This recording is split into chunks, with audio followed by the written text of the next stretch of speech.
नमस्कार। शिक्षा की बात हर शनिवार के इस नए अंक में मैं आप सभी का स्वागत करता हूं। हम आज फिर शिक्षकों और बच्चों के कुछ प्रश्नों के साथ उपस्थित हैं। आज हमारे बीच शिक्षा के अपर मुख्य सचिव डॉक्टर एस सिद्धार्थ उपस्थित हैं, जो आपके प्रश्नों का जवाब देंगे। मैं आपका हार्दिक अभिनंदन करता हूं, स्वागत करता हूं सर। हम कुछ प्रश्नों के साथ हैं। पहला प्रश्न है सिकेंद्र कुमार सुमन जी का। ये राष्ट्रपति पुरस्कार विजेता हैं, न्यू प्राथमिक विद्यालय तरहनी कुदरा कैमूर से है। इनका कहना है सर कि आधार नहीं होने के कारण अधिकांश विद्यालय बच्चों को वापस कर दे रहे हैं। आधार बनवा के लाइए और तब फिर नामांकन होगा। सर ऐसे में क्या करना चाहिए?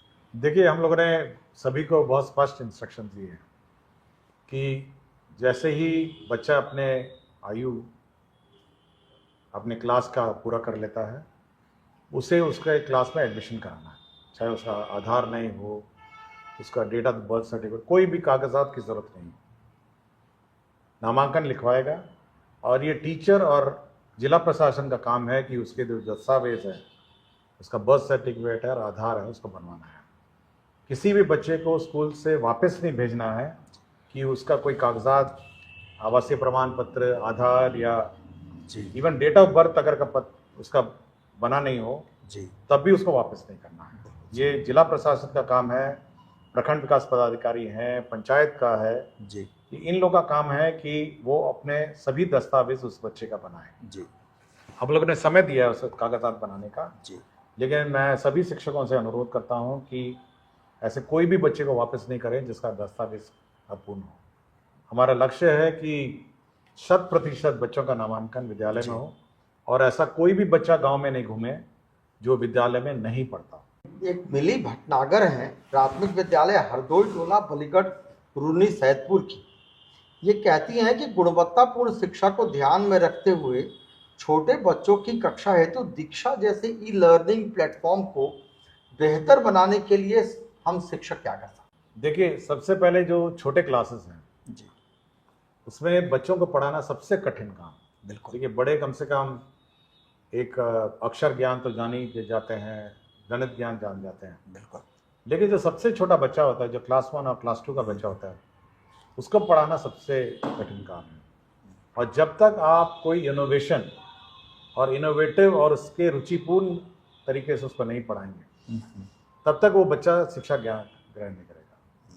तो ये जो प्लेटफॉर्म है, दीक्षा जो प्लेटफॉर्म है, इसमें सभी लोग अपने अपने एक्सपीरियंस शेयर करते हैं जी। अपने अपने टूल्स शेयर करते हैं और सभी हमारे टीचर्स को भी ये प्लेटफॉर्म, जो भी दीक्षा है और इसी प्रकार के बहुत सारे अन्य प्लेटफॉर्म्स हैं जहाँ पे छोटे बच्चों के लर्निंग टूल्स को के माध्यम से उसको सिखाना चाहिए और तभी आपकी जो उस लेवल के बच्चों की गुणवत्तापूर्ण शिक्षा पूर्ण होगी। सर, एक सुहानी सिंह है, मध्य विद्यालय अमरपुरी हरनौत नालंदा की।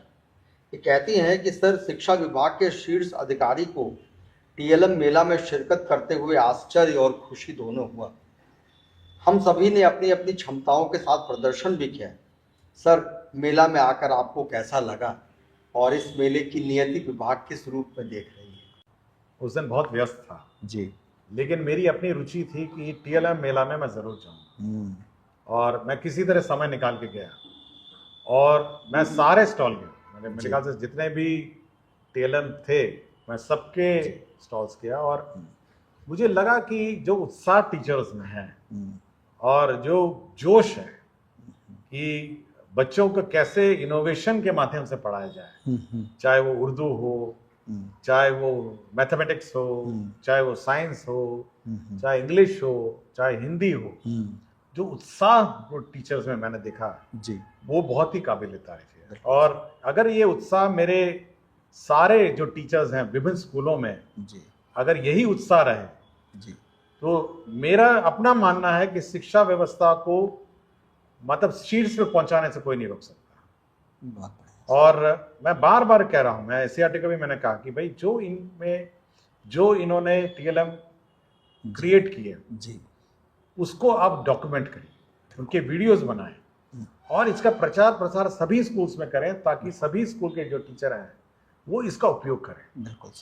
और सभी भाषाओं में था। मैं बहुत ही आश्चर्य था, मतलब इवन उर्दू जैसी भाषा जी और हिंदी, इंग्लिश, मतलब जो हम सोचते हैं कि केवल साइंस में ही टीएलएम संभव है या मैथ्स में संभव है, तो भाषाओं में भी टीएलएम मैंने देख के मुझे बहुत अच्छा लगा। और मैं सबको बधाई भी देता हूँ जो टीचर्स हैं। मैं समय ज़्यादा दे नहीं पाया उसे, और मुझे दुख है कि मैं ज़्यादा समय दे नहीं पाया। मुझे लगा कि जो ज़्यादा समय मुझे देना चाहिए था, बट मैं उनके उत्साह के लिए उनको बधाई देता हूँ। और ये प्रेरणा वो सभी अपने जब जब गाँव में, स्कूलों में जाएंगे, और ये भावना और ये प्रेरणा वो अपने इलाके के बाकी स्कूलों में बिखरेंगे, यही मेरी आशा है। बिल्कुल सर। सर आप बहुत खुश भी थी, जो शिक्षक बता रहे थे कि उनके नहीं, मैं लिए बहुत खुश था, मैं बहुत खुश था। जी। और मुझे जोश देख के मैंने पहली बार मैं बिहार दिवस में भी मैंने जोश देखा, बिल्कुल। लेकिन ये तो केवल टीएलएम का जोश था। तो इस जोश को बरकरार रखें हमारे टीचर्स, और शिक्षा में, बाकी शिक्षाओं में भी ये जोश बढ़े, यही मेरी आशा है सभी उस दिन के टीएलएम के जो टीचर्स हैं। एक ऋतुराज जायसवाल है, उत्क्रमित मध्य विद्यालय मोहनपुर समस्तीपुर के। इनका कहना है कि सर, गुणवत्तापूर्ण शिक्षा और जीवन मूल्यों पर आपका फोकस रहता है। अभी ग्रीष्मावकाश के दौरान प्रारंभिक विद्यालयों के बच्चे घर पर रहेंगे, क्या विभाग इस दौरान कुछ सामग्री उपलब्ध करवाने की सोच रहा है जो बच्चों के जीवन मूल्यों में सकारात्मक बदलाव ला सके, साथ ही अभिभावकों को भी बच्चों की लर्निंग की प्रक्रिया में शामिल देखिए, कर इस बार हम लोगों ने सोचा है कि जो समर वेकेशन है जी, हम लोग सभी बच्चों को होमवर्क देंगे। और इस बार तो ग्रीष्म अवकाश भी है जी, हमारे टीचर्स को छुट्टियां भी हैं, तो सभी बच्चों को इस बार होमवर्क मिलेगा जी, और अपने अपने कक्षा के ज्ञान स्तर के अनुसार होमवर्क। और मैंने ये कहा है कि एक बेसिकली प्रोजेक्ट बेस्ड होमवर्क होना चाहिए, जो जूनियर क्लासेस के, सीनियर क्लासेस के तो रिवीजन है, फिर मैथमेटिक्स है, इंग्लिश है, लेकिन जूनियर क्लासेस में प्रोजेक्ट बेस्ड लर्निंग है। जैसे आपके गांव में किस प्रकार के पेड़ हैं और कितने प्रकार के पत्ते हैं, तो पत्ते इकट्ठा करके लाएं। इसमें आपको कोई मतलब व्यय भी होना नहीं, बिल्कुल। या आपके गांव में कितने प्रकार के आपने चिड़ियों को स्पॉट किया, कितने प्रकार के जानवर आप देखे, तो इस प्रकार जो छोटे छोटे क्लासेस हैं उनको हम लोग प्रोजेक्ट बेस्ड लर्निंग में सहायता करेंगे। या जो सूखा है, या बिल्कुल अतिवृष्टि है, क्लाइमेट चेंज है, इस पर आप कुछ करिए, चित्र बनाइए। तो इस प्रकार के हम लोग एक्सरसाइज देंगे और आशा करेंगे कि समाज से जुड़े हुए जो, वातावरण से जुड़े हुए और अपने परिवेश से जुड़े हुए जो होमवर्क है उस पर वो ज्यादा ध्यान। एक प्रधान शिक्षक है, मुझे लग रहा है रवि रोशन कुमार, राजकीय मध्य विद्यालय माधोपट्टी केवटी दरभंगा के हैं।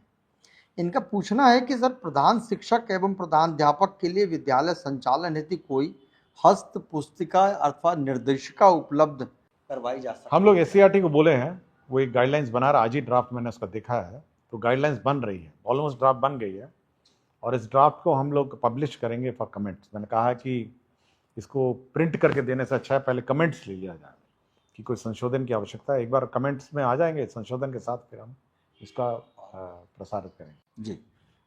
एक दीपिका आनंद है, उच्च माध्यमिक विद्यालय हांसी जलालगढ़ पूर्णिया की। ये कहती हैं कि आज के परिवेश में नैतिक शिक्षा को पाठ्यक्रम में शामिल करना अत्यंत आवश्यक है, क्योंकि शील, विनय, आदर्श, श्रेष्ठता तार बिना झंकार नहीं है। शिक्षा क्या स्वर साध सकेगी यदि नैतिक आधार नहीं है? और बिहार के सरकारी विद्यालयों के पाठ्यक्रम में नैतिक शिक्षा को शामिल नहीं किया गया है, इस पर अपना मत। देखिए, ये सोशल साइंसेस का पार्ट है, और मैंने कोशिश की है कि कुछ नैतिक शिक्षा मैंने कवर्स में भी लगाए हैं जी, मतलब किताब के पीछे वाले कवर, अंदर वाले कवर, उसमें भी मैंने लगाए हैं जी। और मेरा अपना मानना है कि शिक्षा में नैतिक शिक्षा सबसे महत्वपूर्ण। मतलब कोई मनुष्य जी बिना नैतिकता के अन्य कोई शिक्षा का ग्रहण करता है तो बेकार है। सबसे महत्वपूर्ण है नैतिक शिक्षा, उसके बाद उस क्रम में बाकी शिक्षाएं आती जी। और नैतिक शिक्षा स्कूल से सीखता है, नैतिक शिक्षा वो समाज से सीखता है। तो सबसे महत्वपूर्ण नैतिक शिक्षा है। और मेरा अपना मानना है कि हमारे टीचर्स को भी जब विद्यालय में बच्चे आते हैं जी, तो नैतिक शिक्षा का सबसे पहले जो प्रार्थना सत्र है जी, उसमें नैतिक शिक्षा ही सिखाई जाती है। और नैतिक शिक्षा पर ही जोर है। जी तो जो प्रार्थना सत्र है उस पर ये जोर डालना चाहिए, जी और सभी शिक्षक भी नैतिक शिक्षा। बाकी गणित है, अंग्रेजी है, भाषा है, ये सब द्वितीय क्रम वाली शिक्षा है। मतलब प्रथम तो टॉप में नैतिक शिक्षा है। अच्छे बच्चे बने। हाँ, तभी देखिए समाज उसी से चलता है। बिल्कुल। समाज आपके केवल गणित और भाषा से नहीं चलता है या साइंस से। जब तक नैतिकता नहीं रहेगी, ज्ञान से, ज्ञान अगर नैतिकता के साथ नहीं चलेगा तो उस ज्ञान का कोई अर्थ नहीं। बहुत बहुत बहुत लाभप्रद है सर। कि अंजू कुमारी हैं गोनवा पोआरी उच्च विद्यालय से, ये कह रही हैं कि शिक्षा के क्षेत्र में बिहार में महिलाएं काफ़ी अच्छा कर रही हैं। तमाम शैक्षणिक परीक्षाओं के परिणाम सही टीएलएम मेला इसका जीता जागता उदाहरण है सर। मेरा अनुमान कहता है कि टीएलएम मेला में 80% महिलाएं थी। जी बिल्कुल बिल्कुल। संख्या में बेशक कम हो सके, मतलब जी टीचर्स में 50% है और 35 से 40 है, बट टीएलएम मेला में 80%। बिल्कुल। तो इनका यही सवाल है कि फिर भी ऐसे बहुत सारे क्षेत्र हैं जहां लड़कियों की सहभागिता बहुत कम है, जैसे घुड़सवारी, फोटोग्राफी, एरोप्लेन चालक, तैराकी इत्यादि। क्या इस पर भी विभाग कुछ सोच सकती है? देखिए, इसकी अपने रिसोर्सेज की सीमाएं हैं जी और कोशिश जरूर होनी चाहिए जब जब मौका मिले तो ये सब में मतलब पार्टिसिपेट करना चाहिए, लेकिन अपने रिसोर्सेज की भी सीमाएं हैं। कोशिश तो करनी चाहिए। बिल्कुल सर। एक अभी सर आपने भ्रमण किया है बीहट विद्यालय मध्य विद्यालय के लिए, तो उसके संबंध में एक प्रश्न है कि अभी आपके द्वारा मध्य विद्यालय बीहट भ्रमण किया गया है, आपको कैसा लगा? और एक विद्यालय में वो प्रमुख 5 चीज़ें क्या होंगी जो आप सबसे पहले देखना चाहते हैं? देखिए, वो गांव बहुत ही महत्वपूर्ण और बहुत ही इम्पोर्टेंट गांव है जी। और कुछ मेरे मित्र आईपीएस जो हैं उसी गांव से अरे वाह। ताल्लुक रखते हैं। हाँ हाँ। तो मुझे उस गांव में जाने का इच्छा थी कि इस गांव जी। में, तो मुझे लड़कियों ने बुलाया था जी और लड़कियों के बुलाहट पे मैं गया था। मतलब इनविटेशन लड़कियों का था, लड़कियों ने सीधा तो मुझे भेजा नहीं था, तो गोल घुमा के कहीं घूमते घूमते इनविटेशन आया था। लेकिन जो लड़कियों में जो जोश था और जो उत्साह था पढ़ने का और स्पोर्ट्स का, वो मतलब बहुत ही अव्वल दर्जे का था। मतलब वेट लिफ्टिंग चाहती थी सीखना, कुछ रनिंग के लिए कोच चाह रही थी और कुछ मतलब क्रिकेट, फुटबॉल, मतलब बहुत सारे मतलब जी उत्साह था। जी। और जो आर्ट, कल्चर और मतलब जो टीचर का, और मैंने एक और चीज़ देखा कि जो टीचर्स थे, विशेषकर मैं एक महिला टीचर थे, एक पुरुष टीचर थे जी, जो कमिटमेंट था कि बच्चे हमारे सीखें, बच्चे हमारे उच्च स्तर की पढ़ाई देखें, तो वो कमिटमेंट मतलब नोटिसेबल था। अरे वाह। और स्कूल की अपनी मैगजीन भी थी जी। और स्कूल का अपना ई मैगजीन भी था, प्रिंट मैगजीन भी थी और उन्होंने एग्जीबिशन लगाया था। तो मेरे ख्याल से हमको नहीं लगता कि बेगूसराय में मतलब प्राइवेट स्कूल उस तरह का होगा। अरे वाह। लोगों ने कहा बहुत सारे प्राइवेट स्कूल के बच्चे छोड़ के आए। जी जी। और बच्चों को दुख भी था कि वो पास आउट हो रहे थे। उन्होंने मुझे कॉन्वोकेशन के दिन बुलाया था कि सर अब 8th तो पास आउट हो गए, 9th 10th 11th 12th वाला स्कूल भी ऐसा ही होना चाहिए। तो मैंने डीओ को कहा है कि स्तर में गिरावट नहीं होनी चाहिए, मतलब हमको ये मेंटेन करना चाहिए और हमको निराश उन बच्चों को नहीं करना चाहिए कि 9th and 10th 11th 12th इससे कोई कम हो। बिल्कुल। और मैं चाहूँगा कि जो बाकी राज्य के भी विद्यालय हैं, बहुत सारे अच्छे विद्यालय भी हैं, ये नहीं कहूँगा कि बीएड और स्कूल के बराबरी के होंगे, उससे भी अच्छे होंगे, लेकिन एक स्तर उन्होंने मेंटेन किया। मैंने देखा कॉन्वोकेशन का अपना ड्रेस भी था, उनका पासिंग आउट ड्रेस भी था और उन्होंने पासिंग आउट मतलब सेरेमनी भी किया। तो मुझे अच्छा लगा, मतलब ये बहुत ही सुखद अनुभव था। और लौट के मैंने अपने मित्रों से मैंने शेयर भी किया कि उस गांव के थे कि भाई मैं आपके गांव गया था। अच्छा लगा जी। एक हरिदास शर्मा है, प्रधानाध्यापक हैं मध्य विद्यालय डरहक कैमूर के। इनका कहना है कि विद्यालयों को बहुत सारे संसाधन सामुदायिक सहभागिता से प्राप्त करवाए जा सकते हैं।